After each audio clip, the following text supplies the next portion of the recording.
some people are made in different ways, and I was just made curious.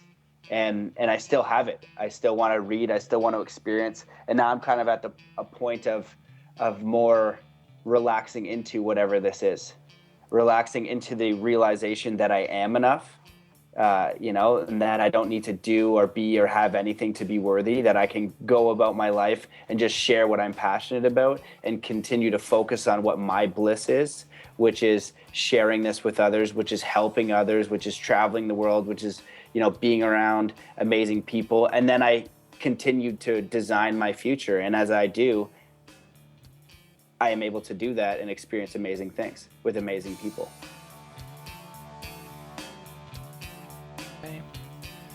That was Matt Belair, and this is episode number 36 of the Not Snowboarding Podcast.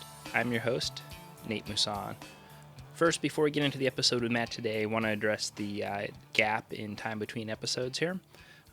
Genuinely sorry, and I guess what it comes down to is that we haven't been podcasting, right? I could give you a ton of excuses, definitely not good snow here in the Mid-Atlantic, so that wouldn't be a good one. AJ being homeless, but ultimately it's a work-life balance issue. We are trudging on, and there will be more episodes in the future with a hope to get back to the weekly schedule before long. I want to thank everyone that's been continuing to support the podcast, either by clicking through the Amazon banner ad before shopping on Amazon, or by leaving a review on iTunes, like the one that I'll read here, by Stefan with an F is the iTunes username. He goes, I'll cut a piece of it out, but he goes on to say, literally the only podcast I go out of my way to listen to. This podcast is a welcome glimpse into the lives of people that I thought I knew, or now realize I wish I knew. It's for people truly interested in snowboarding and the lifestyle that comes with it. The podcast hosts, Nate and AJ, do a great job of keeping the conversations flowing without letting their guests dive too far into the rabbit hole on any one particular topic. I recommend this podcast to everyone. I read that in two parts. One, to thank everyone who's left the iTunes reviews. They're very beneficial. They help more people find the podcast. And two, because this episode, we go deep into the rabbit hole.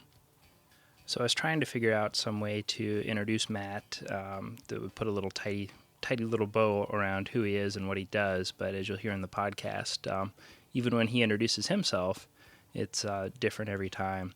I think from my point of view, Matt is a stream of consciousness, and to use his words, he's someone that is loving and kindness first. He's someone who follows his bliss second, and someone who lends his support to everyone and everything around him to the best of his ability. Let's get into the episode with Matt Belair.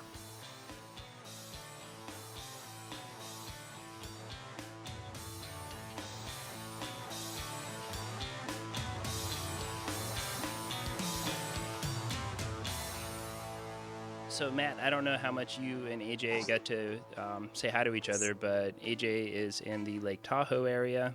I'm in the Washington, D.C. area, and you're in France, right? I'm in France, indeed. Salut, mon ami. Ça va? Salut. Est-ce que tu parles en français? Un petit peu. That's about all I have, so I know that you said a little bit. That's very, very little. I can get away with, I can name objects, putting I could bastardize a sentence, and they'll know what I'm saying, and that's that's all right. It's better than none, but it's not good. So I'm super excited to finally do this with you. We've been going back and forth for a couple months now, trying to find a good time, and I think we were introduced via Marty at Custom Cult, and I remember scrolling through profiles, and I was like, wow, I've got to talk to this guy. The first question that comes to my mind is, how old are you? Because the number of experiences you've had in your life would be like for someone who is in their 90s or 100s. 31 now. So I got a couple of years before I get to catch up. Yeah, man, stack them in. Get all you can. All right. What do you say when you're meeting somebody new? How do you introduce yourself or quantify kind of what you do in the world? Well, my girlfriend hates that one because she has to explain to people what I do. Usually when I'm introduced, I just say, "Hey, I'm Matt. What's up?" And then what I do is just, so many different things. So I just see if I can be of service to that person, openly and honestly. But I have a pretty wide skill set, and I've just kind of used that to travel the world and do what I want. So, I don't really care to pigeon. Like I have expertise in many things, but I don't want to just snowboard coach or just train martial arts or just do, marketing. I just kind of I just ride the wave, man. Like that's honestly all I do. I ride the wave, work comes, experiences come, and it's awesome. And I've kind of put those experiences into, the book that I just wrote, Zen Athlete. And I'll be focusing on that in my podcast for the next little while, I think, as I travel. But yeah, it's tough. I don't know. I don't know how to even pigeonhole myself. The helper of the people, maybe. That's interesting. Just be of service, because I've heard so many times, and I've tried to, in some aspects of my life, solve a problem for people. And so many people get caught up on business. I want to be an entrepreneur. I want to have this type of lifestyle, but they kind of weave a complex web, and you've scaled it back to, I think, what may be the most important piece, and everything else will fall into place potentially, is help somebody out, solve someone else's problem. Totally, man. It's so simple. If you're working on a big project, or let's say you guys are starting something and there's a group of friends and you need somebody just to hold the camera, or you're doing a fence in the backyard and you just need somebody to dig a hole, or you just have a friend. So one experience that happened to me at Burning Man was I met a new person, and he was in our camp, and he's a really nice kid. He was a bit younger. And I found out, I was like, oh yeah, I do marketing for this company. I was like, oh, well, I'm actually a marketing consultant by trade. It's kind of how I've been able to travel so much. If you ever need any help, man, like I'd be happy to help you out.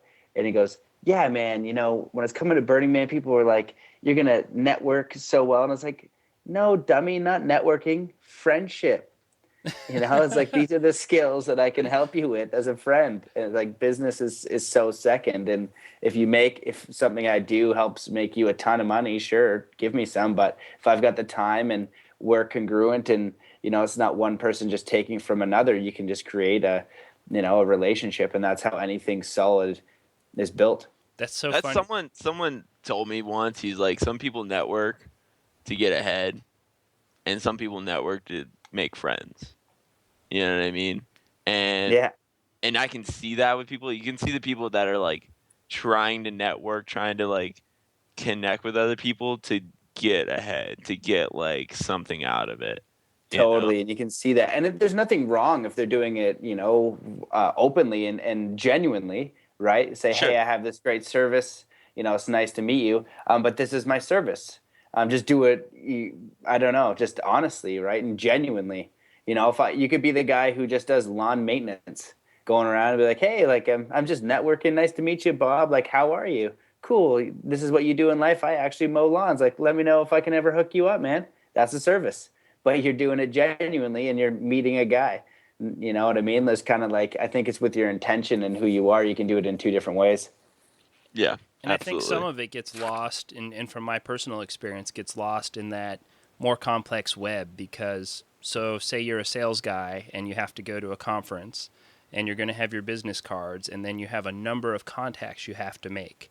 So then it's forced. And instead of worrying about best serving that person, you're worried about, I've got 10 contacts I have to make at this event, so I'm going to force these interactions as opposed to build a real friendship. Exactly.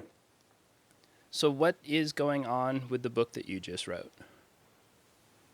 So it's in the final stages of getting published. I have the website up right now. So the book is great. The book is basically a compilation of all the best mental training techniques that I've learned from basically a lifetime of martial arts and travel and self-study and all that kind of stuff. So you can look at any page and you're going to get a useful tool. I read a lot of books, and if I'm going to learn something, if it promises to teach me something, right? And I don't get any tools or techniques, I get really pissed off. One example would be the book The Secret for the Law of Attraction, which is a great book if you don't believe in the law of attraction, you don't believe you can manifest anything, you don't believe that your thoughts have any power. It's a great book so you can get inspired. However, it's got no useful tactics. There's no, how the hell do I apply this? You're saying there's this law of attraction, it's magical, and I can achieve my dreams. Where the hell in this book is it telling me how the heck I do any of that? So, with my book, it's all useful tools that you can apply. And, if you apply them, then you get results. If you don't apply them, it's like getting a good workout program. You're out of shape. Somebody gives you a great workout program. Then you don't ever hit the gym or do the exercises. You're going to see no results. But on the website Zen Athlete and Zen Snowboarding, I make it so easy for you because I don't want it to be like you don't get any results. Like you read it and you don't know how to apply it, or you read it and you're a bit confused, so you don't do anything. So I make it like every step of the way. It's so darn easy to learn the information and get a result. So if you were to get the full program, like you've got guided visualizations, and visualization is the most powerful thing that you can do to become a better athlete. It's one of the most powerful things that you can do to manifest your reality. So I have a guided visualization, a guided park visualization. I have 3 different ones that if you didn't even read the book, if you didn't believe in it at all, you would still get amazing results. So then let's put a pin in Sorry, that go and ahead. kind of park there for a second. When you say visualization, I'm thinking 2 things. I'm thinking of sitting down and say my goal is to be in X Games Big Air and Right. to beat Mark McMorris and all these dudes. And am I sitting down and seeing myself strap in, drop in, do my 2,000 spin that's never been done? Or is this something where it's more of a physical presence in front of me, where I've got a picture of X Games Big Air, or like some kind of what is the process of visualization? Okay, so there's kind of, it's a pretty deep subject, but it's very, very simple in the same sense.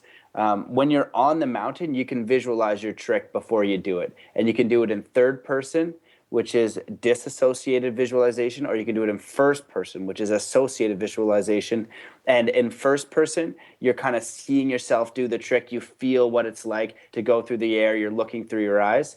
And when you do it disassociated, you can kind of play with the camera angles. You can pretend there's somebody following you, or you could do an above shot so you see what you're going to do as you rotate the spin or something like that, right? And then even if riders or extreme sports athletes do that, almost very, very few of them take it home and visualize for an extended period of time. And this is what Olympic athletes have been doing for a long time. And this is, if you've got, I forget what it's called, but the Olympic ski jumpers that do the quad backflip 1080s, like just super gnarly aerial stuff. skiing or The whatever. more complicated the event and the more necessary it is for you to get it right, hurt yourself, the more visualization is involved. So it kind of blows my mind that it isn't a common practice in snowboarding. And coming from martial arts background, meditation and visualization and the development of mind, body, and spirit is like a staple. It's how it's done. And so coming into snowboarding and skateboarding, it was such a perfect way to express this, because you express yourself on a snowboard, you express yourself on a skateboard. There's no team, right? Same with BMX or whatever else, and you're the deciding factor on how good you get. I remember. What do you think? Go ahead. Oh, go ahead, AJ. Yeah, I was just gonna say, do you think that because snowboarding is so recently looked at as like a sport, and like snowboarders are athletes, like I think, when I got into snowboarding, I don't think it was looked at as a sport necessarily.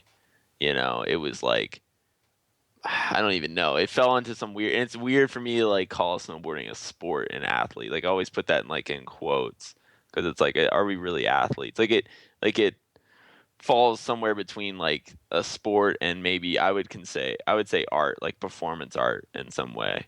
you Yeah, know? that would be more accurate for sure. Like, S- and that's what it separates it, right? Like, same with Yeah. martial arts. It's not really a sport. I don't even, an art is a beautiful way, martial arts, right? Yeah. So it's an expression of yourself on a board. It's kind of transcends sport to me.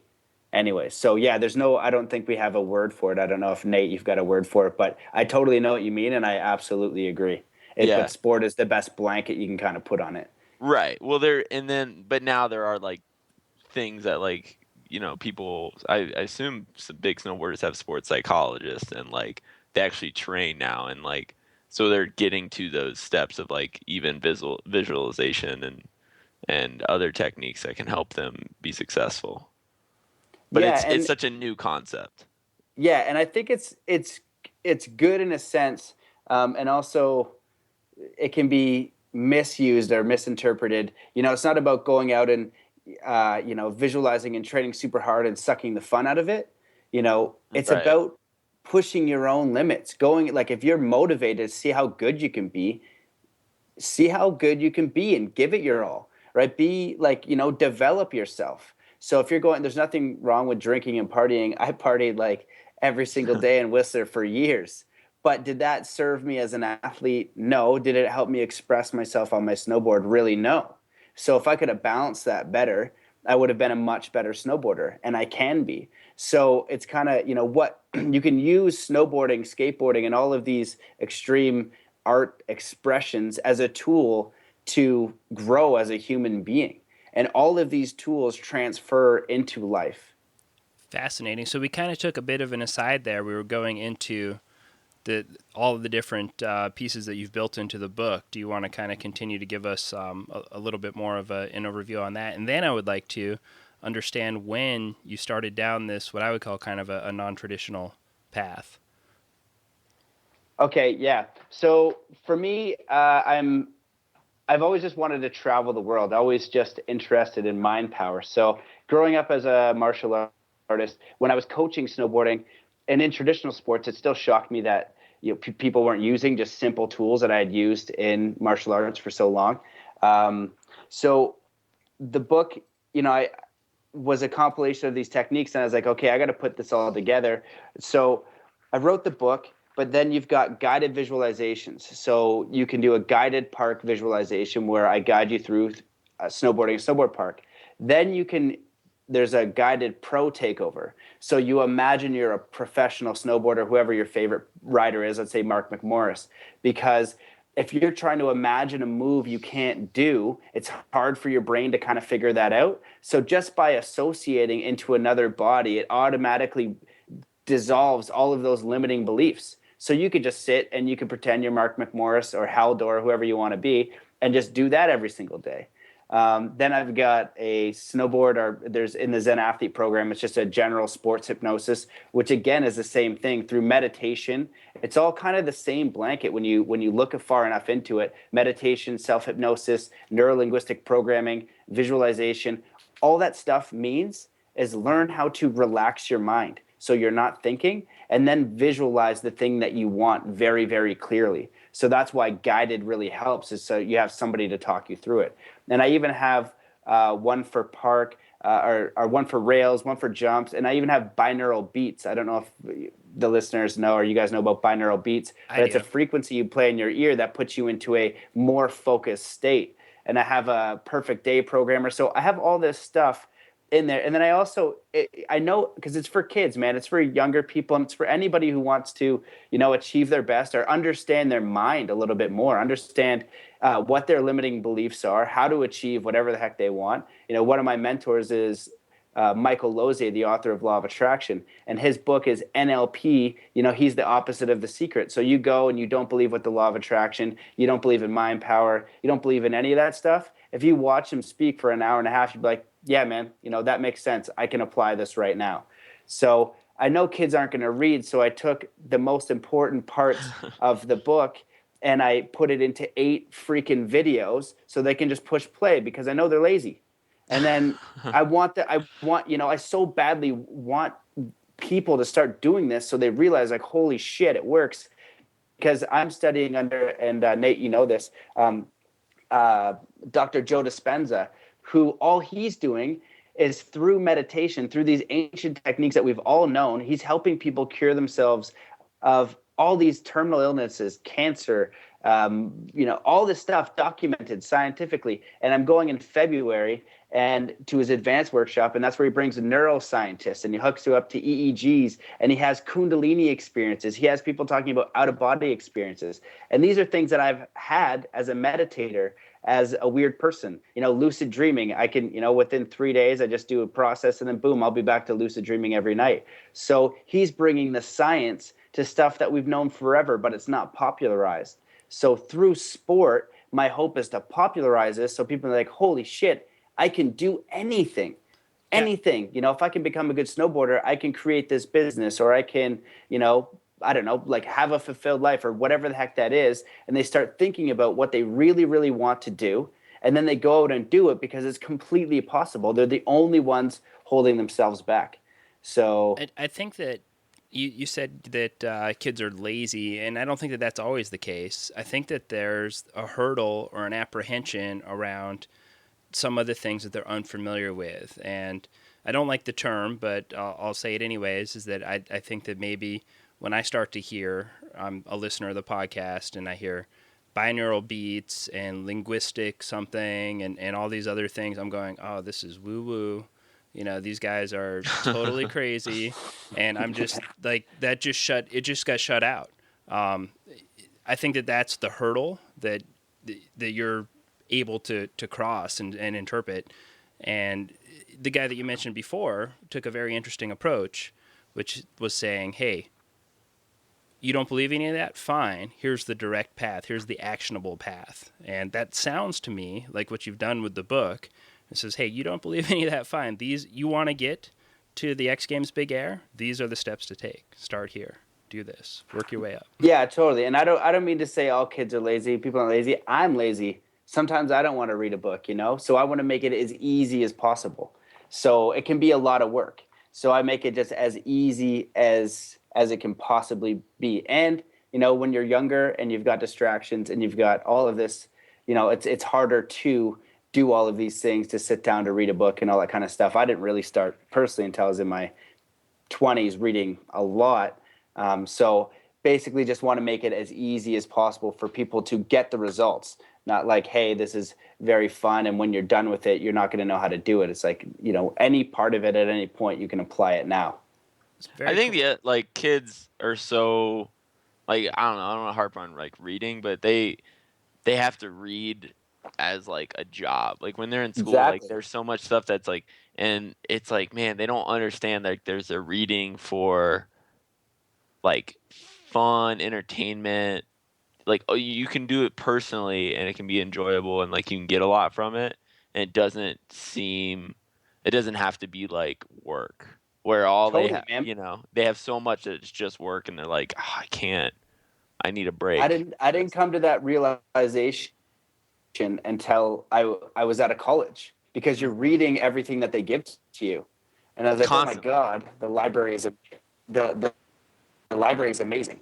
And so they've got to, do all their schoolwork and all this kind of stuff. They don't have the same, they might not be aware that there's this whole other world of awesomeness that they can get into, because they have to kind of deal with, they're growing up, man. They're kids. They're having fun. They're going to parties. They're kissing girls or boys or whatever the case is. So, if they're distracted. So let's back up to when did you initially have the first spark of exploring consciousness, or what led you down the path to where you are today? I just made this way, man. It was martial arts as a kid. I can remember watching, all those Chinese movies, the flying through the air, kind of the traditional ones. And, I was outside punching wood as a kid, trying to break it. And I always just wanted to know what I was capable of. And I would do all these weird tests. Sometimes I'd be outside in the cold, kind of like Wim Hoff type stuff. And I knew about Wim Hoff years and years and years before it's popularized, because I was consistently researching superhumans. I was like, who's out there? What are they doing? And that was one of the reasons why I went to train in China with Shaolin monks, because they literally are superhumans. So I want to know how the heck that they're able to do that. And So it was just always this consistent passion to figure out what I was capable of. So started with martial arts, and I was a pretty good skater as a kid, but that wanting to know what I was capable of never ever left. And the other question I kept asking was, what is my purpose? Why am I here? What's the point of life? And to me, it wasn't to get a 9-to-5 job just to make money and move forward. I felt like I really wanted to figure out a way to experience life. And that meant letting go of a lot of things and kind of going against the grain, which was challenging. Even, I had a pretty supportive situation, but you're basically stupid if you don't go to university. If you're not going, it means you're not intelligent enough. And then, if you go to become a snowboard bum, then you're basically a burnout. So I had to deal with that a little bit, but to me, it was something that I knew I had to do. I just kind of followed my intuition. And then after college, that's when I really started reading more and more. And I started meditating when I was a teen, which was really difficult. So, I remember the first time I started meditating, I got a meditation book and I read it. I was like, okay, I'm going to go do this. And I sit down and I take like 1 or 2 breaths and I get up and leave.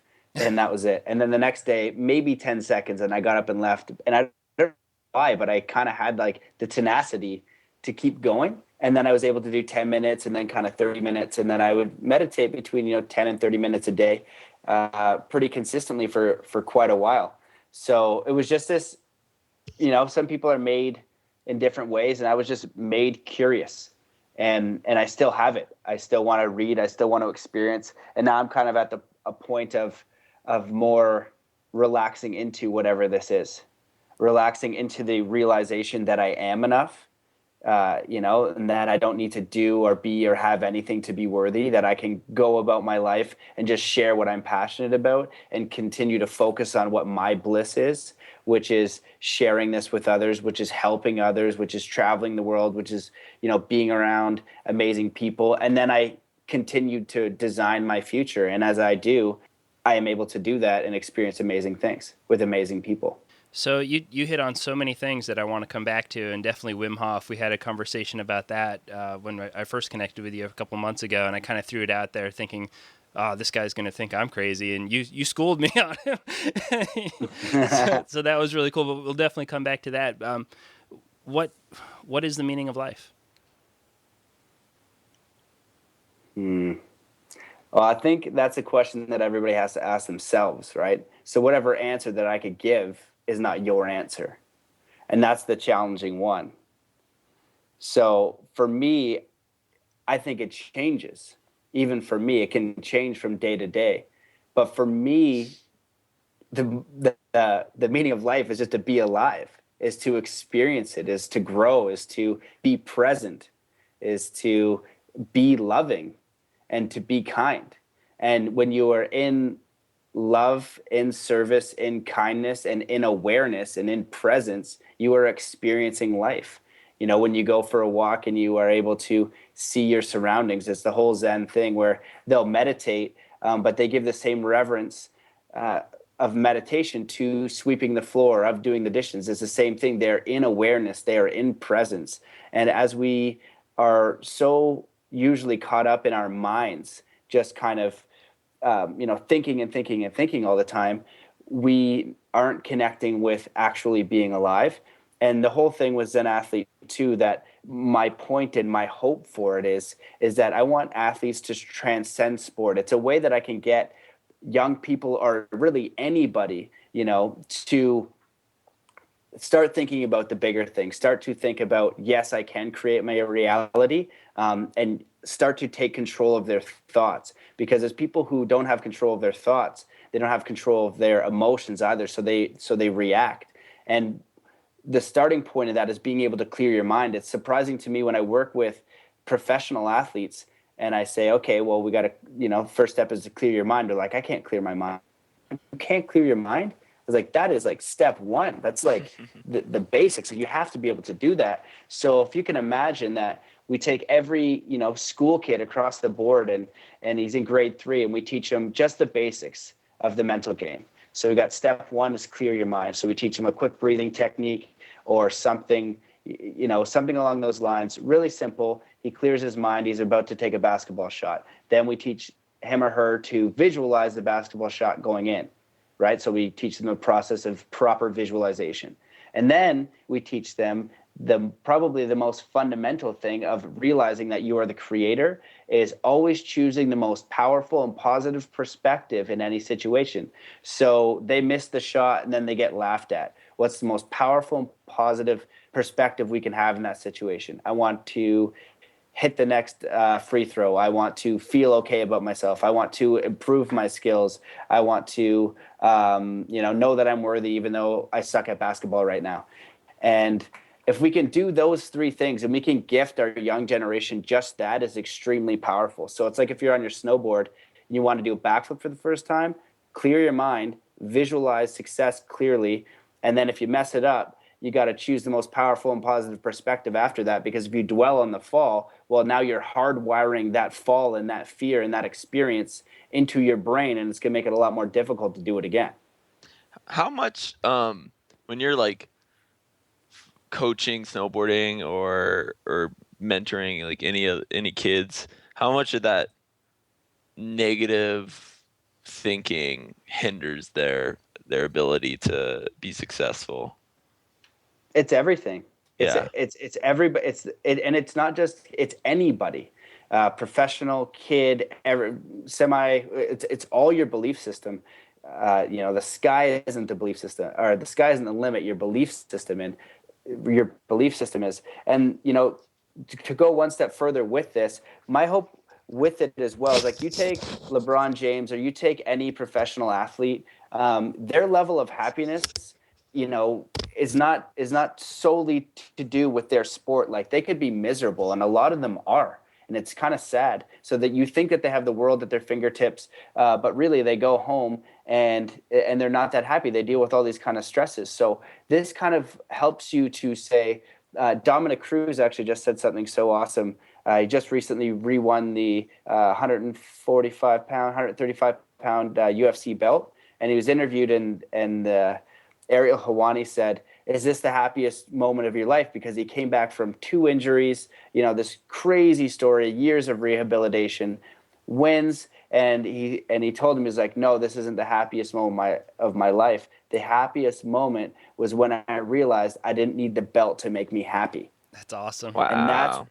And that's what this is about, right? So it's about, like, LeBron James, sitting there to make the free throw to win the championship, and he misses, and he's completely okay. He's completely fulfilled because his self-worth doesn't come from his sport. Your self-worth doesn't come from you can land a 540 and your buddy can't, or you can do a double cork and he can't. Like, that's nonsense. It's about becoming the best that you can. So in that space, you can still become the greatest athlete, and you'll become an even better athlete because when your self-worth is on the line, you have this internal pressure you're not even aware of. And that pressure creates fear, and fear creates anxiety, and your body does not perform the same way. So if LeBron's going to take that shot, knowing deep within him, deeply, that he is worthy with missing it, he's going to make it because he doesn't have that stress now.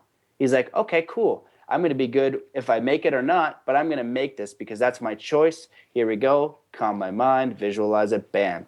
Make it, celebrate the championship, and all that kind of stuff. So that's the idea, right? It's being the best that we possibly can. And that's why skateboarding and snowboarding are such beautiful arts, martial arts, because there's no limit, right? If you kickflip a 10 stair, then you want to kickflip this huge gap. It's that same exhilaration and excitement, and you're the only one putting yourself on the line, right? But you're not saying, okay, if I don't do this, I'm not worthy, I'm not good enough. It's like, I'm going to do this because it's an expression of my art, and my life is my art. It's the highest form of art is your life. And that's something one of my great friends just said to me recently, and I thought it was so profound. I was like, because he is an artist. He's like, my highest form of my art is my life. And I was like, damn, man, that's beautiful. Yeah, that's why, I come back, I'm like, skating and snowboarding and surfing and all these things aren't really sports because it's not a game. Like, I know it's like a Nike commercial, but it's really not. Like, snowboarding is not a game in the sense of basketball is a game, where there's like these set rules and the participants like kind of go into it knowing that it's more like art, like it's hard to be competitive in a certain sense. You know what I mean? Like to compare, like, well, it's just different. Like certain things are just different. Like they're not better or worse. They're just different. And so I think that's like a really beautiful thing. You know, I don't know. I don't Yeah, know I where to go totally. with that. No, I totally agree with you. And there's no limitations, right? Yeah. Especially if you look at skating and snowboarding, just all of the different styles. Mike Vallely skating, or a vert skater, like the creativity, just it blows my mind. Or Scott Stevens, just I'm just like, oh Oh my yeah, god. yeah, yeah. And I just look at myself snowboard, and I'm like, I'm so linear. I'm like, get the front board, get the back lip. And I'm like, what am I even doing? And then you've got Jeremy Jones, who doesn't touch the park, and that's kind of where I'm gravitating now. Is like, screw the park. Like it's fun, and I love the park for so long, and I still want to progress there, but I can't imagine a better feeling than going down a AK line from a helicopter, or are those times where I'm jumping cliffs in POW. It's the most natural. It's such a connection to nature, and that's what we're all doing. We're outside. We're with our friends. We're connecting with nature. We're connecting with ourselves, and we're expressing ourselves. And that's what it is. It's just an expression of you with a board on your feet, and it's an expression of movement, and there are no limitations. There's no one that says you can't do this or you can't do that. You always place the limitations. So, I guess what I'm trying to do is take away every limitation, take away every mental limitation. And that's where you experience true freedom. Do you think there's sort of a global consciousness shift and global increased interest in this area? And I think specifically about that stage one, the meditation, the clearing your mind and choosing your reaction. I think about it often when I'm driving with somebody, maybe that I don't drive with. I'm riding with them, they're driving, and I'm watching their immediate response. Motherfucker, you asshole, can you believe this dickhead just cut me off? And I'm just like, I don't drive like this. And then I realize, oh, I did drive like this at one point, but then I realized I choose those responses and I put myself in those situations. I haven't had an angry drive in years, and I've been in fucked up traffic. I live in the Washington, D.C. area. But I think if you look on Google Trends, you'll see that there's this increase in searching for meditation and wellness and consciousness. I'm wondering what your thoughts are on is this awareness growing? And if so, what is that growth spurred from? 100%, man. Yeah, 100%. So the first thing that I'll say is about your driving analogy. This is why it's so imperative for you to learn how to clear your mind. It doesn't mean that you need to meditate every day for hours. It means you have to learn. And the only way to learn this and really realize this is that you are not your thoughts. So one example I like to say is like, if I go to a bar, so I've done a lot of martial arts my whole life, and if somebody picks a fight with me at the bar, they're probably going to get their ass kicked because the chances of them doing MMA are not that great. And even if they are in MMA, they need to have been doing it enough to have a certain skill set. But what if So, they had a tap out shirt on? Oh yeah, probably easier. I think they just buy the shirts, because if you're a real martial artist, you're not fighting. You shouldn't be fighting. And it would have been easier for me definitely 10 years ago before it was popularized and everybody's just out of anger. But here, once you can fight, you're not going to try to fight. So the example is, I'm at the bar and maybe I bump somebody by accident and I spill a little beer on them and they're just like, "Hey man, like F you." I'm like, "Okay." And they're like, "You're stupid. You can't snowboard. You're a low life, no good piece of shit." And I'm like, "Whoa, holy smokes here. Like, what's going on?" And then, he just keeps going. He's like, "F you, man." And I've done nothing. So I'm like, holy crap. So because I have done enough meditation and self-reflection, I can now take away from the ego part of me that wants to defend me. Is like, okay, he's saying I can't snowboard. He says I'm a crappy author. He says whatever, right? He doesn't even know me. He's trying to get my ego. So because I have this separation and this gap between my thoughts and what's happening, I don't just react to this. I don't just go, "Hey, well, F you," and we start a fight. So then he throws a beer in my face. And now what I'm thinking is, what is wrong with this person to be acting this way? Because nobody is doing that. So rather than me thinking about all the ways I want to kick his ass, in which I probably there's a good chance could, I'm thinking, how can I help this person? How can I show them love and compassion? What can I do to help them? Because nobody is doing that. So if we can just transcend our thinking a little bit, realize that we're not our thoughts, because, if you have no control of your thoughts, you're going to spark into an emotional reaction, right? And that's where road rage comes in. That's where fights come in. That's where all this negativity and fear and all this nonsense comes in, because people don't have control of their thoughts, and then their thoughts lead to an emotion, and their emotion leads to a reaction. And that's why you need to learn how to clear your mind. So not only just for snowboarding, if you want to be the best snowboarder, the best athlete, or the best expression of yourself, you need to clear your mind, figure out what that expression of you is, and then you need to visualize that expression, and then that's your emotion going forward. Your emotion will be bliss, because you're focusing on bliss and what lights you up, knowing that you can create that reality. That's fascinating. The thing that I'm working on in trying to expedite that process down into a really quick little turnaround time is, now maybe I'll have the inkling of anger or something, and then I'll go, oh, wait, that's my choice to have that. So the one that I struggle with is I spill hot tea on myself. How do I immediately, instead of going, ow, shit, that burns, it's hot, how do I go, ha? How do I laugh? How do I choose the positive reaction? Or do I just say, hey, it's okay. I spilled hot tea on myself. It's okay to be mad right now. Yeah, it's always okay. If it's something like that, right, it might get you. Just don't stay in that spot, right? So you want to be there briefly. Because just like with the bar analogy, if I get angry, now I hold the anger. Now I'm anger, right? It wasn't his fault. A lot of people, I've been telling people, enlightenment lately, everyone's like, if you use the word enlightenment, they're like, oh my God, like what, it's just all this crazy filter of nonsense comes. What enlightenment is realizing that you are the creator, that the world isn't happening to you, you're happening to it. So as you are attracting things by default, you're all bringing them in by not being conscious and aware of your thoughts. And as you start to clean up your thinking more and more, your reality will begin to shift. So it'll be the person attracting crappy relationships over and over again, or the person who attracts sickness over and over again hasn't really mastered, their thinking and projecting what they want. So when we get better at that and harmonizing into a reality that we want, then we're going to create more harmony in our daily lives and have more control. So when you spill something on yourself, you're like, oh, damn, like that really hurt. And you're like, okay, cool. Like, yeah, it hurts. I'm really pissed off. Now I'm done with that. So what do I want? I want to feel calm and at peace with the situation. I want to move forward in my day. And, and then you move on from there. You don't stay in it. So stay as mad as you need. Just try to keep it as brief as you can. Because I get pissed off all the time. Sometimes it's stupid crap. But I won't allow myself to stay there that long.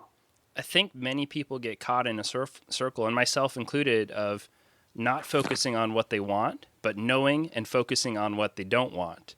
So you're constantly having this thing that you don't want occurring, and then you're mad because the thing that you don't want occurred, and you're ruminating on it. And the whole time you're telling your brain talk is about that thing you don't want. So then what do you get? More of what you don't want. Dude, 100%. With Michael Lozier, the author of The Law of Attraction, one of his main points, we talk about why people manifest what they don't want. So if I say, don't picture the American flag, or try not to imagine a purple elephant, you have to do those things. So if I'm snowboarding, right, and I'm coaching a kid and he wants to do his first backflip, he's all ready to do this first backflip, or let's say he's working on the X Games, right? So now these little buggers are doing doubles and triples. And I'm like, okay, Tom, we're going to get your first double. So we've done our mental rehearsal. We figured out his limiting beliefs, and we have all these empowering beliefs. He's done all the prep work. He's hit the tramp. And I'm sitting right, just before the takeoff of the jump, and I'm going to be ready for him. And he's coming in with his speed, and I just go, don't fall. That is going to be the worst thing I could ever do. I've just now put that in his mind. So if you take that necessity in life and say, okay, if I'm going to do my first double or triple, what do I need to put in my mind? I am going to land the trick, because now that is what you are projecting. That's the intention that you're setting. So people are going around talking about what they don't want. And that's what Michael talks about in his book, is people talking about what they don't want. But I think we need to go another step deeper, and we need to realize what we're thinking. So if we're consistently putting ourselves in a stressful state through our repetitive thinking, which is what we are, we go around and we have perpetual thoughts. I believe it's something like 95% of our thoughts are all perpetual throughout the day, the same thing. So if we are noticing that our thoughts are bringing us into disharmony, into stress, into discomfort, you stop and say, so what do I want? So if I don't want to fall, I want to land the trick. If I don't want to hate my job today, I want to go about my job in peace and joy in the best way that I can. In gratitude, thankful that I have a freaking job, right? And then you start to now change it into gratitude, and gratitude feels better. Because all we are is a vibrational being. Tesla and Einstein said it. Tesla said, if you want to understand the universe, think in terms of frequency and vibration. And Einstein said, match the frequency of the reality that you want, and it cannot help to happen. This is not philosophy, this is physics. So when you realize you're a vibrational being, and in the vibrational world, there are only two kinds of vibrations, negative vibes and positive vibes. So if you're going around in stress, in anger, in discomfort, in any of those negative ones, that's the signal you're setting out. And the law of attraction has one job and one job only, and it's to match vibration. So it's going to bring you more of that. And so as you can get to more gratitude and joy and bliss and presence, then you are sending out a positive vibration, and you can feel it in your body. And people around you. So that's how you know. And people around you can feel the difference. You've been around people that are negative, and you can tell by their body language, their what they're physically, actually verbally saying. If you're around a negative person, that rubs off on you. So it's not just internally; it's also you're affecting the world. 100%, and that's with groups and communities and cultures, right? Especially your closest friends. And the thing is, let's say right now you are in a unharmonious situation with a lot of stress with your job, things like that. What you need to do is you need to be the one that finds the harmony, because those people are going to gravitate to you. If you can't find them, you become the one that's in a harmonious state, and I promise you will find more harmonious people. And it will just happen, because that's how this universe works. But the challenge is changing the state before the external happens, right? It's being happy before you have all these things. And, we use the athletic example. You got to be happy and fulfilled and worthy and full of self-love before you're an X Games champion, before you're a world champion, before any of that stuff, because that stuff doesn't matter, before you're Dominic Cruz world champion. And then that stuff is just the cherry on top. Like, it's the bonus, right? It's the maximum expression of you, and you're proud of you expressing your unique signature in the universe in the way that you can do it best, because we're all not Mark McMorris, and we all don't want to be. But if we want to be, Jeremy Jones, or we want to just ride power, we want to create whatever we want to create, we know we can do that. So it's figuring out how we want to express ourselves, and snowboarding or sport may be a part of it, but figure out what you're most passionate about, what fulfills you, where your bliss is, and follow that. And when you start to follow that, you're going to start to create a surrounding of harmony with people with the same idea, and the people that are of a different thought process, a kind of a different frequency, a different outlook on life are not going to be around, because it doesn't make any sense. So well, it's definitely, these things are like, I can control how I feel and how I, project myself in a lot of ways. You know what I mean? Like, I can tell myself, okay, like, be stoked, be positive. And those other things, like you were talking about, being okay with losing, or being okay with, like, not, like, missing a foul shot, or not getting, like, the championship title. Those things are, like, in some ways you can't control that. Like, I can't control, if I'm riding a snowboard contest, I can't control how, like, judges are going to judge me.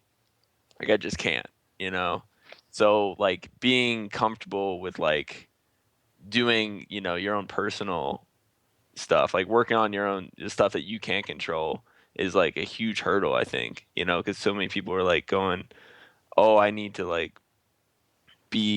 get these people to accept me, and then I'll be okay. Whereas, like, you can't control that at all. You know what I mean? Yeah, 100%. It's the same thing as it's the illusion of, and you'll always have an error in thinking if you think this. It's getting to a place or having a material object or a circumstance when then you are happy and fulfilled. Right. When you have to find the space in you that you are fulfilled and happy and worthy no matter what. And then you can go forward and you can express yourself to the maximum, ability. So some of the big mountain skiers I coach, right, we get to the top, or we're talking about what they think at the top of the run and all that kind of stuff. I was like, the only thing that you can control in this scenario is your run. So decide what you want to do, ski your absolute best, and that's it. That's where we focus at the top. But they're worried about placement and, what about this and that? I was like, you can only do your run. It's only always going to be you. So, focus on what you can do and what you can handle, and then, leave it out. Leave the rest to whatever. But it's, that's not your fulfillment, right? It's just ideally a cherry on top if you win. Yeah, and it's like people, oh, what are the judges looking for? And they try to tailor their run, or they try to, change what they want to do to make that happen, to me, like fall in this criteria, and then they kind of like they just compromise their own personal outlook. You know what I mean? And then it's inauthentic. So like, all you can do is be as authentic as you can be. Totally. And there's so much, with the contest, analogy. And I see when I was in Whistler and was doing a lot of coaching, every kid wants to be a pro snowboarder, right? But what they actually want, what they really want, is they want to snowboard all the time with their good friends. So, it's like Travis Rice. He made that switch. He's like, holy crap, like, screw contests. I want to go ride Epic Pow because this is a way better expression of myself and myself on a snowboard, and figured out what to happen. Right? There's infinite ways for anything to happen. So contests and all that is just one of it, one small fraction. And if you want to win a contest and tailor it so you get a few bucks to go somewhere else, sure, go for it. But be honest in what your expression is snowboarding moving forward, because the snowboard industry, especially with doing marketing with a lot of different other industries, is a very peculiar industry. It's even, I don't know what's worse, the snowboard industry or the UFC for money and athletes and all that kind of stuff, right? It's both very minimal.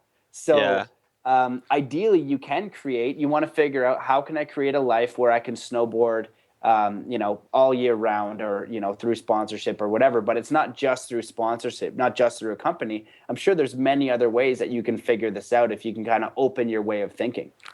Well, and that way you're not a slave to contests. Yeah. And you say people like when I was a kid, I wanted to be a professional skater or whatever, but I don't hear kids, they always say that, I want to be a pro snowboarder, but they never say like, I want to be rich from snowboarding. Like I really rarely hear like, I want to make a bunch of money snowboarding, where I hear that in other things. You know what I mean? Like, I want to be rich and famous from whatever it is, from like, I don't know, whatever it might be. And I think, because I think snowboarders, like even kids, all they want to do is they love snowboarding. Like, I just want to keep doing this. If you're a pro, that's what you get to do it all the time. Is the idea. And so I think it's okay for them to be like, yeah, I want to be a pro, because they're not like, I mean, maybe they're motivated a little bit by like, oh, the recognition. Like, it's cool to be recognized, right? It's cool to be like, oh, that's, this is a name. You throw a name out there and then it's all, yeah, I know who that is. But so I think they're coming from a good place. They're coming from a place of like, oh, I want to be a millionaire. They're like, oh, I just want to be able to do this as much as I can, and being able to like find their own path to that is the something that, I don't know. I think you can help them figure that out, and you got to show them there's different ways around that. You don't have to. I absolutely agree with that. And that's exactly it. It's saying that being a pro snowboarder, is usually not all it's cracked up to be, and B, there are many other ways that you can figure out what it is that you truly want, which is to snowboard all the time. So let's figure that out, right? Not worried about how good you are, where you stack up in contests, how you're going to be a pro. Let's figure out how the heck you can snowboard all the time in an environment that you love, with people around you that you love, and then move forward. And if you want to keep, pursuing to become a professional, we'll keep that in your mind. We can build that absolutely too. But the most important bits are taken care of. You want to ride every day, and it's that snowboarding is a way of life, and surfing is a way of life, and skateboarding is a way of life, because it's so pure, and there's nothing that you would rather do than that thing. And, snowboarding, skating, and all those action sports are the most Zen sports there could be, because when you are skating or snowboarding or surfing, are you thinking about anything else? Absolutely not. You're fully present. And that's what Zen is. The whole, volumes of teaching is essentially saying, be present. So snowboarding and skating forces you into presence, and that's why people gravitate towards it, and it has this powerful hold on them because they're in full presence. They're fully alive in every single way, and it's a beautiful experience. So ideally they can make it their living in it, and I hope that they do. Just don't make it one way there, because there's infinite ways there. So let's shift gears a little bit and talk about something that you mentioned earlier, really focusing on breathing. And I heard about this guy on Joe Rogan's podcast and then a couple other podcasts. His name's Wim Hoff. They call him the Iceman, and he's climbing Everest in his shorts, and come to find out that he's teaching other people how to do it. And he has this theory that the way you breathe can really put yourself in touch with your inner workings, and you can actually control, you can fight off sickness, and you can regulate your body temperature just by breathing a certain way. And you and I discussed this a little bit on the phone, and I've kind of been toying with it since then in some ways. I think I shared the story with you where my yoga class teacher didn't show up, and I volunteered to teach the yoga class, and I started off by teaching his technique at the beginning of class. And I've done that with every class that I've taught since. And I haven't told people what the intent is, but we started doing like a breath holding exercise at the end. And I've had students come back, and I'm just kind of, because it's the claims that he's making are pretty amazing. I mean, he's underwater for like 7 minutes using this technique. He's, like I said, he's climbing Everest using this technique. So I'm thinking, that's on the fringe. That's woo-woo. I don't know if I believe it, but it sounds cool. I'd like to be a superhuman. Let me try it. Let me dabble in it. And one way to help, for me, just do a little internal experiment is to get beyond just my experience, but also share it with others. So I've had students come back to me and say, wow, this is amazing. I've held my breath for longer than ever, or I'm using this before crazy meetings at work to calm myself. I exchanged some of this material with you on that phone call, and you're like, oh yeah, that's old hat. Yeah, I've known about that forever. That goes back thousands of years. Of course. What is he doing? What is it called? What is the deal with breath? Okay, so breath is extremely, extremely powerful. So he's not the only one doing this. This is ancient yogic breathing. So in my podcast, I have a good friend of mine. His name's Engel, and he does all these different types of breath work. So my interpretation of Wim Hoff is the karate of pranayama, meaning that he has one specific style that works. Does that make sense? It does, yeah. Okay, so he goes through his style, and he can stay in ice. He has a world record for staying in as cold as they could make ice, and he's in there for hours. Like, it doesn't phase him because it changes the body. Now, I haven't looked into it enough. I'm actually going through his 10-week course now, but I've done his breath work, and I've done different, in martial arts, when you're in the corner, you breathe deeply. Everything is connected to breath. When you take your first breath in this world until you take your last breath. Like, that's what we're doing unconsciously. It's the breath of life. We're taking in this ether, this source. It's the most fundamental thing to be alive. And it's so extremely powerful. So all of his claims are totally real, and he's doing it, and he's proving it, and he's proving what's capable. So this is this awareness shift that you're talking about. So absolutely, because he's now popularizing it. And that's my hope with sports psychology, is to popularize it, be like, oh yeah, like, you don't visualize your trick. Well, obviously, oh, you can't clear your mind. Oh, well, obviously you got to start there, man. Like, that's how we get to these places. So, and that's what he's doing, and it's an amazing process. And to give you more out there example, there is something called ayahuasca, which is becoming more popularized, and it is a drink that's in Peru, but it's now making its way all across North America and Europe, and it's basically the most powerful hallucinogen out there.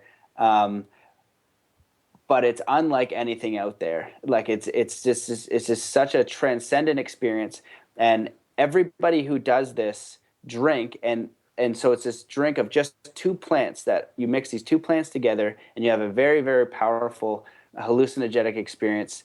And it's done in ceremony, and there's song, and it's respected, and it's all of this stuff. But the active ingredient is dimethyltryptamine, which is produced from your pineal DMT. gland, DMT. Yeah. So this experience, I wanted to do ayahuasca because I already had it through meditation. I was like, I've been to this place. I know exactly what you're talking about. So that experience, the strongest psychedelic, well, that or iboga, which is, I have never tried that. I heard it's a little bit stronger. It's a longer experience. I can have a full DMT experience through yogic breathing. If you look up Ananda Girl, there's a breath pattern that you go through your chakras, and I fully trip out. And when I do my friend Angle's breathing technique, I fully leave my body and have a very extremely powerful psychedelic experience. So for the people who are like, oh yeah, that's woo, I'm like, yeah, sure, man, of course it's woo. Just breathe like this, go, breathe, no, keep going, you got it, yeah, breathe like this. And like, oh my sweet Lord, like, there you go. you can't be skeptical, right? It's like you want to be skeptical from an analytical mind, and you have no understanding of what the heck is going on. That's what the analytical mind is all about, is trying to quantify things, where, yogic breathing and ayahuasca and going into the void with meditation takes you to a place where you are so humbled by the realization that you have never had control to begin with. It is such a bit, you have a new set of questions. The 3D questions now like kind of fall away. You go to a place where the universe is like, okay, you think you know the answer? I'm like, yeah, I know the answer. Like, I put on my right sock and then my left sock. I'm like, okay, solve this one, smarty pants. And then it shows you a Rubik's Cube that's 1 trillion miles long with little tiny squares that you need a magnifying glass to look at. And it says, solve that. And you're like, well, what? Like, obviously that's not going to happen. It's like, exactly. So give up, because you're never going to understand it. So come back to the fundamentals of surrendering, following your intuition, your bliss, which is your connection with me and spirit. Be kind to people, be love. And if you can do those things, you will have a harmonic life. You will live a life of bliss, and you can move forward doing that. And one of the ways you can get there is through yogic breathing. So if you don't believe it's possible, do the Wim Hof, download Ananda Girl, try to get through that. This is very challenging, but you have a very real, visceral experience, and then it changes you, and then you see people, come and you can't give it to them. Like, I want to give people what meditation can do, and you don't have to necessarily meditate or do yoga. What you need to do is figure out what fulfills you, what your bliss is, how can you have a more harmonious existence, and do those things, right? Solve it your own way, and always come back and find your own answers. But if you want to get into the weird place, lucid dreaming, Wim Hof breathing, just pranayama, which is exactly what Wim Hof is. Like I said, he's the karate of it. Or download Ananda Girl, have these experiences, do these things, and then it changes you. And that's what he's talking about, central nervous system and all this kind of thing is, and even at the beginning of my book, I'm like, I'm not going to waste my breath trying to convince you that this exists. If you don't think that you can do this, like, go read another book and then come to mine after, because that's not what it's about. This is about hopefully giving you the tools and techniques to learn it for yourself. I can't do a backflip for you. I can't do a double backflip for you. I can't do any of those things. And I can't give you inner peace, and I can't give you a fulfilling life. But I can help and show you tools that have helped me and other people have those things. So if I can offer that, then that's my service to you. And if you do them, you will experience results. And that's what Wim Hof is now doing. So I want to kind of focus on the ayahuasca aspect a little bit, because Oh yeah. I was I wasn't introduced to that personally, but again, I've heard about it on different podcasts, and there are thousands of stories of people experiencing that change that you discuss, and one of the most interesting ones, and now she's a huge advocate, is Amber Lyon. She's this news reporter for one of the major news corporations, was reporting internationally, and just saw these egregious atrocities against young girls, and just had this horrible cloud over her head, and just realized that the world was horrible. And then she kind of got screwed in her day job, and people were trying to play politics against her, and she's basically at the end of her career. She feels she gets on a plane and goes down to I don't know if it's Peru or somewhere, and has the ayahuasca experience, goes through the ceremony, and then comes back and is this huge advocate for it, and has started a whole window in some of the growth and consciousness shift that we're talking about before. I think is directly attributed to the information that she is making available now. So did you have this experience, or did you just discuss that you were kind of on the same level via some of the meditation practices and breathing practices? No, I've had it, man. I've done ayahuasca 7 times. And did you do that in this? Well, where in the world? In Canada. There's some places you do it in Canada. So I'm glad you wanted to bring this up because, okay, number one, and I don't even like doing this, but don't go do the whole PSA thing. Like, don't go do drugs or whatever if you're not ready. Use common sense. Don't go down to Peru unless you haven't done your research. All that kind of fun stuff. That's all I'm going to say. Just be a normal human being. Do research. Now we're going to talk about what ayahuasca is. So the way that I explain it to people, it's such a humbling experience. So if you want to realize what it is, if somebody, like if I meet someone, they're like, hey, I've done ayahuasca, I open my arms and I give them a hug because it humbles you down to your knees of what you are. So all of this ego stuff of my job and my career, and it's the same. It can be the same thing or even worse in snowboarding and sports. I don't know, like LeBron's probably a good person, but like I'm LeBron James, I'm cool because I'm, a professional NBA player. I'm Brad Pitt. I'm cool because I'm a famous actor, although Brad Pitt seems like a kind of cool dude. Like that ego thing, like it humbles you. So you open up your arms and you give them a hug because it's like, I've been to this place. And I'm like, yes, so have I. This infinite void of spirit, of source that is so damn powerful. And everybody that does it, of the times that I've done it, and I've had last time I did, I had an 80-year-old grandmother. I had a guy that was ex-Hells Angels muscle, and he had 3 very challenging experiences. The challenging experiences are going to be if you're a big a-hole. So if you've done a lot of things in your life where you're an a-hole and you are an a-hole now, it's going to be challenging for you, but you will thank it after, because then you can stop doing that. And you already know, if you're going around being a dick, that you're not having a very good vibration being sent out. And so the universe is going to give you that back. So stop being a dick. It's going to show you that you should stop doing that. And then by the 3rd one, this guy's like, after 2 of them, he's like, oh my God, like terrible experience. Like she was ruthless and mean. He comes back again, does it again. And the 3rd night, he kind of came full circle. And now he helps people who are in addiction or in gangs or all that kind of stuff. And how beautiful is it for a guy that can relate to drug addiction, to gangs, to all that kind of stuff, to help bring people out now because of this awareness. Yeah, so everybody that I've seen so far do ayahuasca, they want to give themselves more love. And the interesting thing, when I usually do sports psychology and lessons for people, I'm basically questioning them to get down to what I know will happen, where they have this thing about self-worth and they always come second. They can't perform their best because they're not worthy of being number one.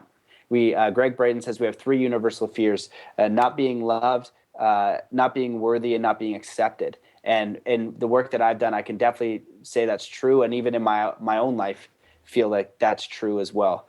So you want to show yourself more love. You want to show more love to others, and you want to have a job or a life of service, and you want to help people. You want to have fulfilling work. You want to now start listening to this infinite source, this connection that's within you. So I could go into ayahuasca a long time, but I'll give you two examples of where I feel like you go. So one example would be mind. It breaks that, and you go to like a 5th dimensional mind. The next analogy I'll give you is it's the analogy of Plato's cave. So the story goes where there's these people and they're chained to the floor in a cave, and all they have is fire and there's shadows on their wall, and they've lived their whole life with shadows on their wall, and that's all they can see. One guy breaks out of the chains and he walks out and he looks outside and he sees sun and birds and grass and animals and water and bugs, and he's like, holy sweet mother of God, what is this? So he's just in like, wow, this is amazing. And he's got all this new stuff to learn. He has this whole new experience, this whole new like set of questions, this whole new mystery to try to figure out. The Rubik's Cube has now gotten a lot bigger. So then he comes down back into the cave, and then he tries to explain to these people who have not done ayahuasca or who have not seen outside what the hell that was. But you know it's real, and you know what happened. And then the other way I like to explain it is it's a leap in consciousness. I think it's where we're going. I think that it is the higher form of ourselves. It's pre-birth after death. It is like the void. It is spirit. So they actually call it the spirit vine too. And again, like I'd like to reiterate, you can have this experience through breathing. So if you don't think breathing is powerful or connected to life force and you want to argue about it, do yogic breathing, and then you're like, holy sweet mother, I had a DMT experience. So you can do it without drugs or to plant, right? Yeah, so the DMT is already in your mind, and it's released when you're dreaming, right? They also have figured out that it's released when you're passing away, when you're dying, is my understanding. And so it's so amazing to me. And it kind of dovetails into a question about just this general message. And do you think it's been suppressed, or do you think that we're just becoming aware of some ancient knowledge now? But it's amazing to me that something like that would be regulated, at least in this country, as illegal. It's already in your mind. It's in like a lot of the plants around us, right? it's in all plants, all animals, all human beings. So how can that be illegal? We're all busted. You dream. Only in this country would they outlaw something that you already got. You know what I don't need to tell you that your country's rules are nonsense, do I? What? What are you saying, boy, about our country? If you don't like it, you don't love it, leave it. Oh, you did. Yeah, well, Bill Hicks, in his comedy talks about this time he did a heroic dose of mushrooms. And he goes, I laid in a field of green grass thinking, oh my God, I fucking love everything. And he just I realized we were all one and the vibration of the universe came in. And it was just unconditional love. And I had this amazing thing. And I realized that there was no separation. And he says it much more profoundly than I'm saying now. But then he says, if that isn't a hazard to our country, I don't know what is. And that's the paradigm that we live in now, is this fear paradigm, right? So we have USA, Canada, Europe, and Iraq. In order to suppress a community or a civilization or a country, we need to create an enemy and we need to create fear. So if you look at your Fox News, when I come to the States, it's like a wall to the face, of this propaganda. And it's so intense. And when you go to Europe, you talk to Europeans about it, and they're like, it's kind of funny. We just kind of think it's the Hollywood of news. It's the Hollywood of propaganda. And it's amazing how many people can't kind of see through that. But they're also not understanding that every time they're watching this, as it goes into your eyes and your brain has to make sense of it, you then project the shit back out to the freaking universe for yourself and for everybody else. So stop watching it. Start watching something positive, friendly, loving, uplifting, because as that goes into your eyes and it goes into your brain and it changes the vibrational frequency of what you are, it changes your circumstance, your communities, and it hits the ether. It's that powerful. We need to start realizing how freaking powerful we are. So back to ayahuasca, of course they don't want that to be legal. If it were if I could be a genie and I'd be like, okay, every 20-year-old in the world or even 15-year-old in the world has to make that switch, I probably would pull the plug. Be yep, absolutely. Some people are going to have trouble. And the people who have struggles with it, the harder it is. It's the people that are grasping their reality and everything that they've been taught as hard as they can, because mental conditioning is strong. And And so I've studied the power of the mind for a long time. How I got down this road, one of my catalysts was, I was interested in the power of the mind, but I wanted to know why we still had war. And this was Yes. at like 15, 14, and why the hell we still had famine. I was like, why am I looking at, I only had 2 channels as a kid at TV, and I'm looking at kids dying of starvation, and I'm in a house in Canada, and like, do we not have, like, I know enough that we have enough abundance to like give these guys rice and water. Like, do we not? So I started to go down the rabbit hole, and then that's when I learned about mass conditioning. Mass, like hypnosis. That's when I got into hypnosis, and don't think about the American flag. You need to create an enemy, and how if you look at Hitler in World War II, the Bilderberg fire was. I think not Bilderberg. I can't remember what it's called, but they set fire to their own building and then said it was a different country, and then That they was the went into war catalyst. because now they've created this enemy. Yeah. And I don't think that even if I were in that time, I would have the mental acuity to get out of that, because they don't have the internet. They don't have this luxury that we have now, right? It's going to be me and you and my friends that are going. We're like, oh my God, like, you know what USA just did to us? They just bombed us. Like, what? You're like, okay, cool. Like, yeah, I'm going to go get a gun and kill people, but it's against our nature to kill people, right? But they had that opportunity then with the conditioning they have. And so they've had to modify the system, but everybody's now choosing it. So they're taking it as truth, right? And so we need to we're ready for new paradigms, because ideally you see it's all messed up and broken. And now you can start thinking about a new way of thinking. Like, it doesn't take a half intelligent human being to know that the news is nonsense, and that the same companies own them, and it is for profit, and it's not telling you anything useful. The weather is about the most useful thing, and shut it off. Well, it's like being mocked so much, and people are like always like, oh, like joking about it, and it's like I feel like so cynical sometimes, because I can't, like, I watch them like, this is stupid. This is like, this isn't, the source of knowledge maybe it once was. It's like just a caricature of what, it's like, it's a parody of its own self, I guess, and it's like, I don't know, it's ridiculous is what it is. They're basically they're not relaying. They're basically just telling you what's happening and then having you accept it. That's all that's happening. They're just saying what they're doing, but as a culture, people are just accepting that. Like, the news is supposed to be the information of what's going on. So what if? And I know we can change this world so damn fast. It starts within, and it starts with you and what you watch and what you do and how you create your reality, how you treat people, how you change your vibration. That's step one. And then step two, if we look at how we educate our kids, I'm so adamant if we teach kids just the basics of the mental game, so you start clearing your mind. When nonsense comes in, when I say don't picture a purple elephant, or I say, hey, here's the news, watch out for this guy in a turban, he's going to kill you, you can separate from that feeling. Because unless you can clear your mind, you're going to go from external stimulus, which is the news, to then a thought, to then a feeling that you have no control over, which is fear. So when you learn to meditate and clear your mind, and they show you that external stimulus, that is, so you have a result of fear, then you can be like, whoa, wait, hold on a second. That's an irrational connection. Screw that. I don't know about that. How can I switch this? And what do I want? I want love and harmony. And, I can now look at this with an analytical mind, and realize that I don't need to just jump to that feeling of fear and then protect my house and grab 2 guns and go murder some people.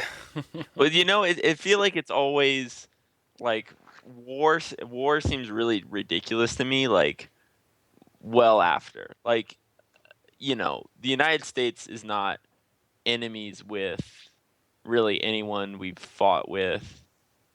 Like, we're not enemies with Vietnam anymore, right? Like, Americans travel to Vietnam now, and it's okay. And we're not enemies with the Germans or the Japanese or even the British people. Like, the Brits are like our closest ally, right? But like, you read about and you see things like, man, we were killing these people. We were like trying to annihilate them because, fuck you, sometimes I don't know, it seems justified, but sometimes it's just kind of ridiculous. Like, but honestly, it just seems like a way to make money off people. Like now it's like we have these enemies that are like the Arab countries, right? And it's like we can profit off that in a lot of ways by either like gaining a lot of power or like making money somehow, like selling arms to both sides or whatever. And Yeah, war has always been for profit. Yeah, and I always try to remove myself from human civilization. Like I try to think about like if I lived on another planet, even in our own galaxy, and I like came here to visit, and somebody was telling me, "Oh yeah, by the way, a lot of white Americans hate other people from this other part of the world." I'm like, "Well, why do they hate them?" Oh, because the god that they worship is different. And that's how you have the number one rule of war is you have to create an enemy. Yeah. So when I was researching propaganda, right, I saw this initial test that the CIA did during the Cold War, and they sent 6 reporters over to Russia to do a report on what's going on over there. And then they all they did is stay in hotels, and they came back and they had all their pieces already written about just propaganda for Russia. Mm-hmm. They put it in the newspapers, and it worked way better than they even considered, even that they thought it would have, like, could even consider it working as good as it did. And like, holy sweet mother. And that's what they've continued to do. So if you learn about hypnosis, neuro-linguistic programming, or if you're curious about how people are manipulated, watch The Century of the Self with Edward Bernays. And you're going to get, just watching that, you're going to get a good idea, because you need to start protecting your mind. And that's why people act the way that they do. And that's why it's difficult to hate them, because I understand where they're coming from. So I give them compassion, because I can see that their brain is wired in a way that they have no control. And it makes me more sad and compassionate rather than angry, for those people. It's just that we need as many people to liberate from that freaking network as possible, so that we, create a new reality. It's every level. It starts off as like, I notice it big in sports. You know what I mean? Like when you're in, if you go to like public school or whatever, you go to high school. Maybe it's the same in Canada. I assume so. But like, your sports team, like your basketball team, like there's a crosstown rival, right? And they have different colors, and you don't really know them that well. And you're like, dude, fuck those guys. Let's beat those guys, right? And that just like it brings people together. But it's kind of bullshit, because like if I was on their basketball team and I'm like, oh, you guys play basketball? Oh, cool, man. Like, we have something in common. Like, not just like, dude, fuck you guys. Like, you play basketball? Like, no, we're trying to play basketball better than you guys. So like, we're gonna hate you and build all this like animosity. And it's exactly. like, and it's just it's stupid. It's like you buy into this, like, and it can be really damaging. I think it can be really, really negative. It can lead to like violence, and it builds this like way of thinking that it's easy to translate that to other stuff. Yes. Yeah. It starts. Yeah, man. It's such a clever process, mm-hmm. man. And that's what, like, with Zen Athlete in that book, like, that's one small thing. My big mission is to raise the consciousness of the planet. And the way that I can get any kid to start thinking about meditation or enlightenment, being a good person, or realizing that they can create their reality, and they are infinite beings. They are spiritually divine beings, reconnecting with their spirit. We haven't even got into like religion or anything like that. That's a whole new ballgame of just basically, okay, religion was so messed up, now we have nothing. Well, we actually are spiritual beings, and we have to reconnect with what that is. And through this blanket, I think that, with snowboarding or skateboarding or playing football, if you want to get better at a sport, you can relate to using your mind to be better at sport. Mm-hmm. But then that's only the first step, because exactly right. If you don't have a high enough level of understanding, you're going to take that sport, and then they can skew how you think and how you react and how you emotionally create your reality through a false enemy. So then we transcend that and we're like, okay, like what the Olympic Games are for. And, the real thing is like about sport, about bringing people together, about having fun, and about being the best that we can be. And that's the damn point. But we're just one step below that, where we can use it for something negative. Right. I see it like when the Winter Olympics come around, like since 98, and it was like, oh, and people start talking about snowboarding.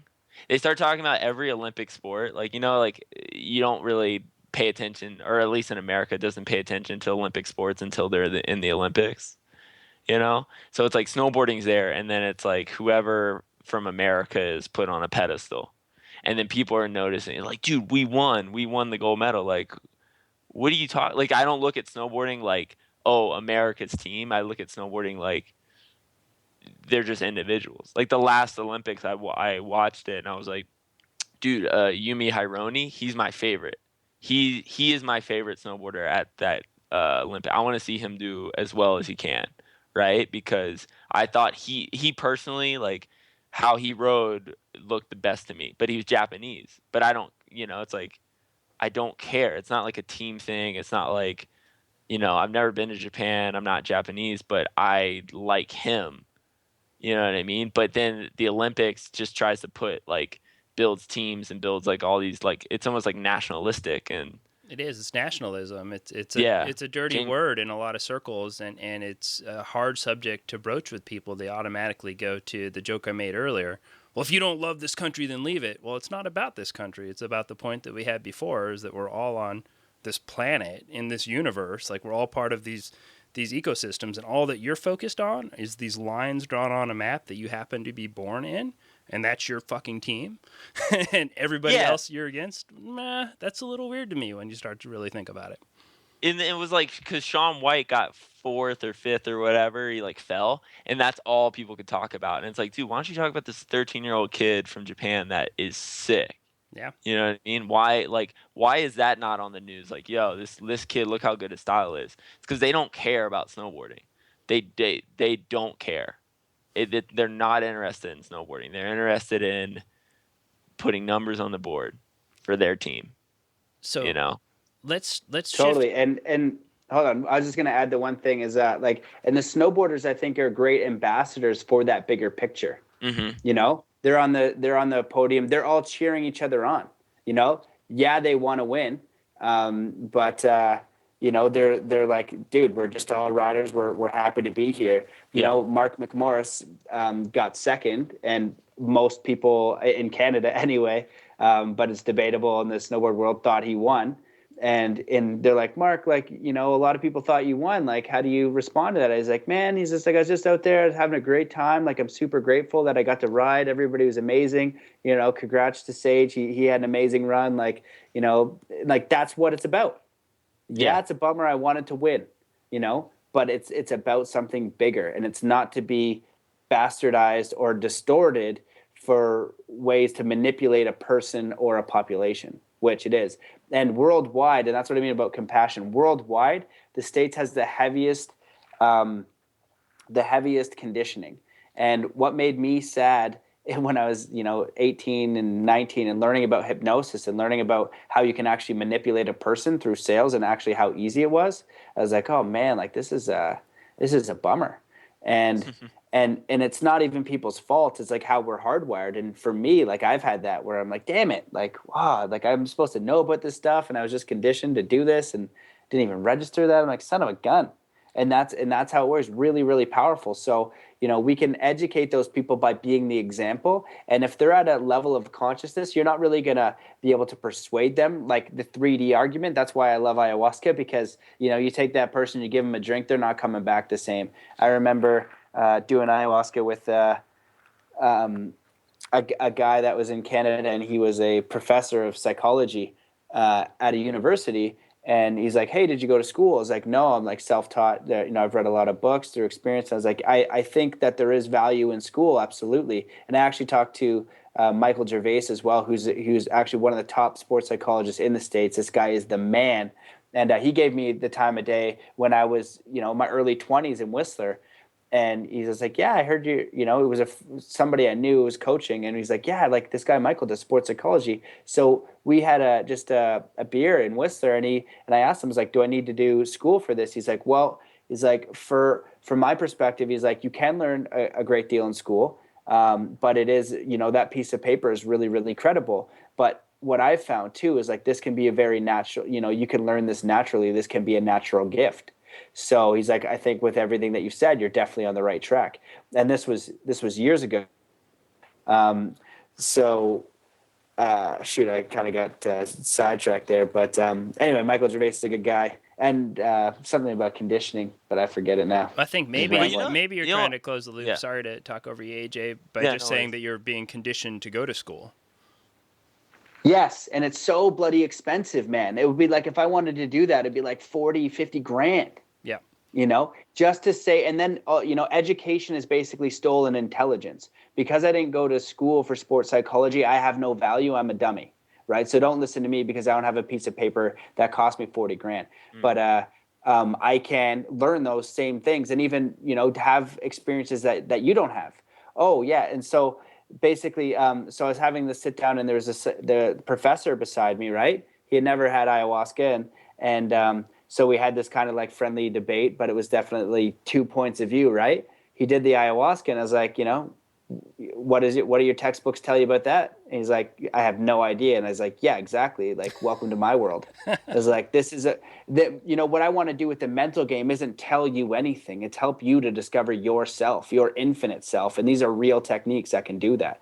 But if you don't put in the work, like the Wim Hof method or meditation or whatever, you're not going to experience that thing. So we are living in an infinite realm. And with the people that aren't there yet, you can't get them with that 3D mind, like with where they are. It's very hard to convince them because of that structure. You've kind of got to go above. And how you can go above is by being the example and just being harmony, being peace. And that resonance will shift them. And if enough of us can be that resonance, we will shift a planet. And all governments know this.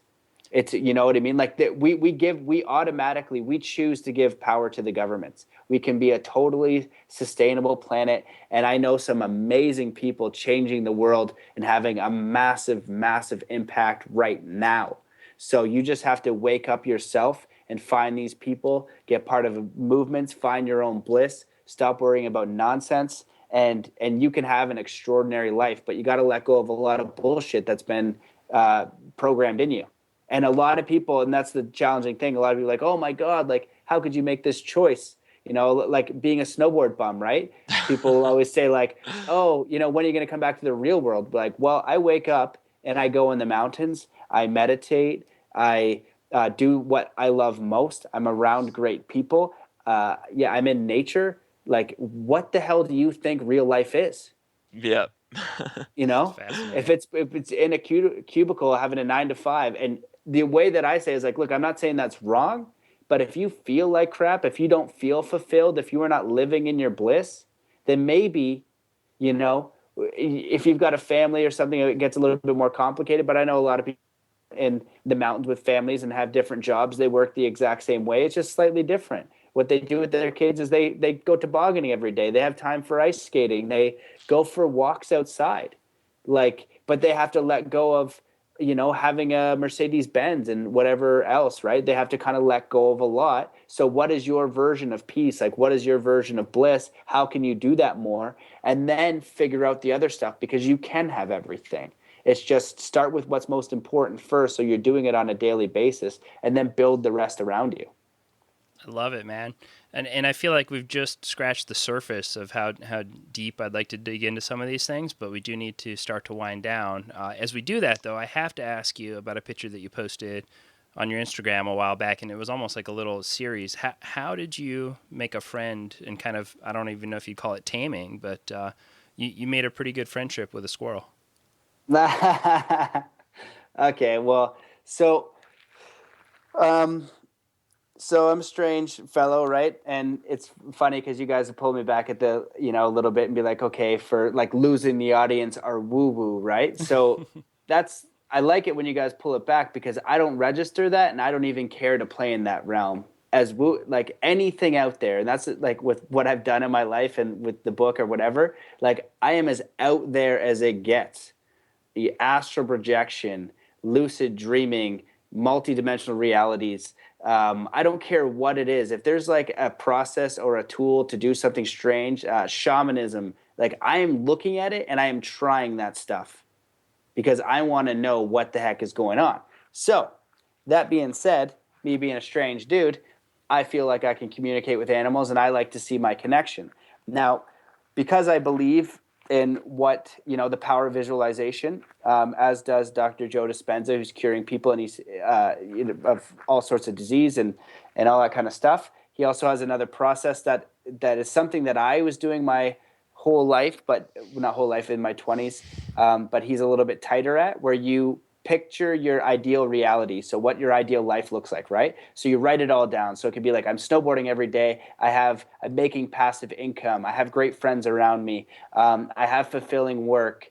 You know what I mean? My body is healthy. And you just create this life list, right?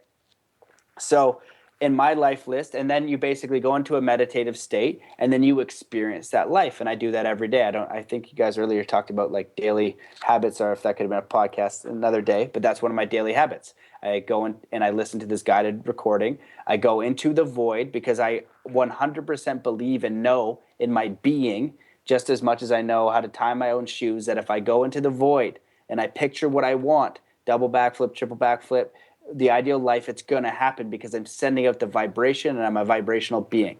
So in that, I say, and I ask for confirmation that as I move in this world, I get confirmation from animals that I can kind of like communicate with them, and I have really cool experiences. So I'm at my parents' house in Cambridge and I see a squirrel, and every time I see an animal, I'm trying to be aware of nature and my surroundings, and he kind of like is coming over and I look at him. And I was like, okay. And he keeps coming over. So it just jumps up on the step, and I just keep standing there. And I basically have done similar things before. If you look back in my feed, I also have a butterfly on my finger. And that's an even more outstanding experience because it took me a bit, but I got him. It was amazing. But the squirrel's there. So I hold out my hand, and I do this weird thing where I imagine myself in spirit form, and I just send him loving energy out my fingers, and he jumped on my hand. And then he ran all the way up my arm, and then he was on my shoulder, and he was just like kept jumping around and doing weird things. And now he just hangs out around my parents' house now. And that's how that happened. I'm going to go talk to squirrels right now. Well, yeah, I don't you can go try, right? I don't know if they're all as friendly. It could be like humans. Some are cool and some will bite you. I'm not sure, but I literally set that intention, man. I said it, and the butterfly one was even more like astounding to me. I was outside working out when I was in Victoria, and so for what I did there, I wanted to skateboard all summer. So I went to Victoria, Canada. They have a very good skateboard park. I got a little apartment with my girlfriend, and I skated most days, and I worked out, and I worked on my book and other projects, marketing, consulting, things like that. But I'm outside working out, and I see a butterfly just kind of sitting there. So again, I like to try to communicate with nature and be a part of nature because we all are. And I just held my finger out, probably 6-8 inches from this butterfly. And I put myself in spirit form where I project these kind of like peacock feathers like out my back and like kind of like angel-esque, and like I would download like lots of love, and I send them love. I'm like, I'm safe here. Like, and we're just vibrational beings. We're not this human form that you think with a handsome face and makeup and all that bullcrap. We're just vibrational beings, and so are animals, and so are insects. So I'm projecting out my hands like love and kindness and connection to this thing, to this butterfly, and I'm doing it for like a minute or two. And nothing happens. And I'm like, okay. I was like, nothing's happening. I was like, that's all right. And I just kind of continue to do it. And then he flies away. And then I don't really move. And I'm just watching him. And he starts to do this full circle, right? He goes to the middle of the field. Then he starts coming back towards me. So it's like, no way. So I put out my arms like a scarecrow and open my hands. And the mother effer landed right on my fingertip. And I was like, yes, so awesome. Like so awesome. And he just chilled on my fingertip. And my girlfriend came out. I was like, yo, check this out. I was like, butterfly. She's so jealous. She's like, oh my God. Like I comes over like a 4-year-old daughter, like all excited, scares him away. And then, but I was able to have him jump back on my finger a few times after that. And even taught my girlfriend, like she was trying to do it, but she was, too like forceful, like trying to grab the butterfly, like she wasn't trying to grab it, but energy wise. So I just taught her to relax her mind. I taught her to send like positive, loving energy, and she stood there. And a few minutes later, the butterfly landed on her finger. Wow. And it was beautiful and it was awesome. And then a couple of days later, I was outside working with the kettlebell. I saw him. I saw him. He did another circle, landed on my hand, and it was amazing. And it's just this insect, and it just, again, for me, is a confirmation that I am a part of, the animal kingdom, that I am not just body, that I am spirit, that universe connects with me in infinite ways. And I want to look at what's most important in life, not my ego and what I want to build and how Matt sold books or he's really good at snowboarding or any of that nonsense. What's most important, and let me express myself in the maximum way. So I can be good at snowboarding. I can be all of these things, but let's bring it down to the human level of let's be loving and kindness first. Let's follow my bliss second. Let's support everyone and everything around me as best of my ability. Matt, that's a perfect place to wrap it up, man. What an amazing experience. Where do you want people to find you online? Where will they find the book? Okay, so you can go to zenathlete.com or Matt@zenathlete. So that's where they can get the book. It's going to be published soon. I'm basically waiting for the website to be redone before I launch the book in paperback, but you can buy it in ebook form right now. And I would highly advise getting the full program because that's all the other stuff. But I'm going to I think I've decided to sell some of the other stuff individually because people want to dip their toe in, right? So maybe try a guided meditation.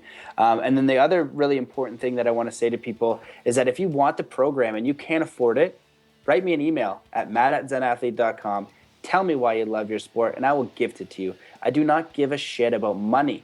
I care about you getting better, being free, being awesome, living your life, your dreams. Because if you learn this stuff and you apply it and then you're like, holy crap, and you teach a friend, well, now we're creating a vortex.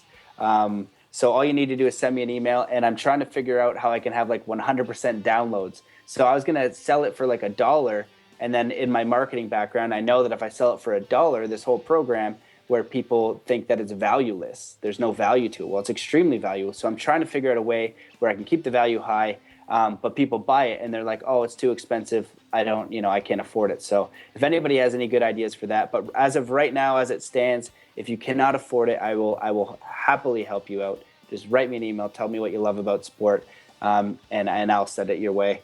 And mattbelair.com, and I'm around. Search me, you'll find me, and just say hello, and yeah, that's all you need to do. You could have like a put in their own price thing. You know what I mean? That's what I was thinking. Yeah. That's what I was thinking too, which I'm open to. But again, it's the value thing. They unconsciously associate it with valueless. So what I need is Travis Rice and Eddie Wall and the old school guys and people to learn this stuff and then be like, holy crap, this is good stuff. Let's elevate consciousness together. There's one actually. Who's the? Oh, shoot, I should know her name. The American snowboarder. She won gold. She's awesome. Jamie Anderson? Yes, she's all about it, man. If she talked about, I saw this video of her on Wanderlust just saying, I'm a gold medalist, but it's not about that. She's living it, man. So once I get a few of those people who go through the program and they realize how awesome it is, and then they endorse it, then they're like, hey kids, we got Mark McMorris and all the cool people saying like, this is like really interesting. It's helpful material. It can help you. Then I can figure out a way where everybody's going to download it and everybody has access to the information, because that's what I want. I want influence, access to the information. If you run a snowboard school, a ski school, you're a teacher and you want it, like it's all yours, man. Spread the love, help these kids. Let's raise consciousness. Let's be kind to each other, and let's be the best versions of ourselves that we can be.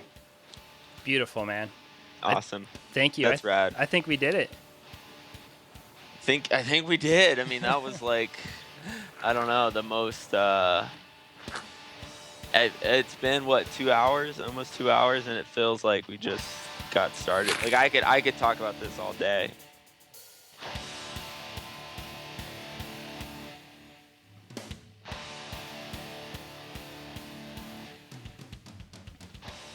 So AJ and I actually continued to chat with Matt after the wrap of the podcast episode there. I stayed on for another 45 minutes or so. I had to go meet some friends on the snow, but AJ stayed on and chatted with him for another couple hours.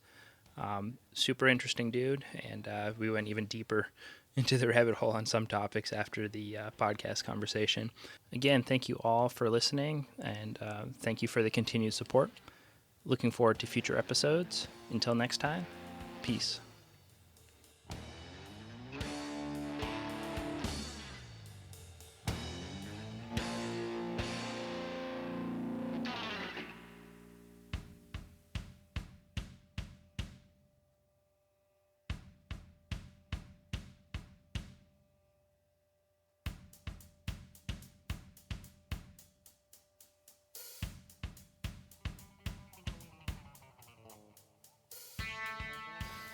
How about a positive LSD story? Wouldn't that be newsworthy just once? To base your decision on information rather than scare tactics and superstitions and lies? Just once. I think it would be newsworthy. Today, a young man on acid realized that all matter is merely energy condensed to a slow vibration, that we are all one consciousness experiencing itself subjectively. There is no such thing as death. Life is only a dream, and we're the imagination of ourselves. Here's Tom with the weather.